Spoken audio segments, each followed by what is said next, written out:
The Trump administration is stepping up its efforts to collect personal voter data. The Justice Department under President Donald Trump has asked state officials for full copies of their voters' registration database. These requests go beyond basic voters list. The DOJ is seeking names, addresses, birth dates, driver's license numbers, and even partial social security numbers. Officials in Washington argue the data is needed to enforce federal laws that require states to keep their voter rolls clean and up to date.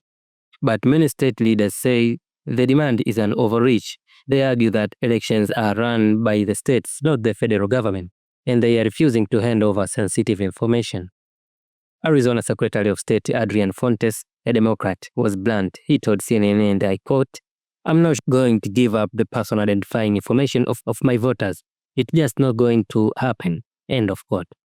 Pennsylvania's top election official, I. Schmidt, called the request a troubling attempt to expand federal power. He said states already maintain their lists and don't need Washington looking over their shoulders. Other states include California, Illinois, Maine, Minnesota, and Oregon reported receiving similar letters. They too are raising alarms. Election law experts also see red flags. Michael Kang at Northwestern University say there is no need for social security numbers to check if voter rolls are accurate. In his words, and I quote, "I don't think you need that level of personal information for oversight," end of quote.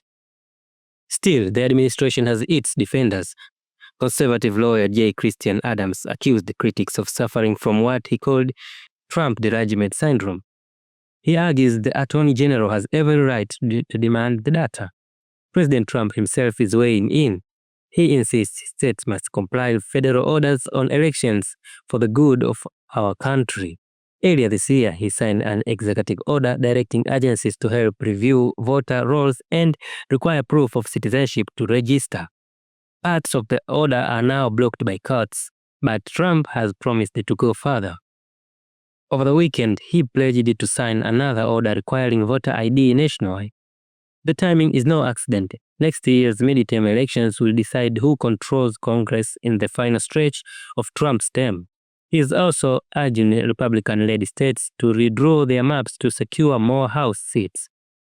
Democratic officials warn these fights over voter data is really about setting the stage for fraud claims.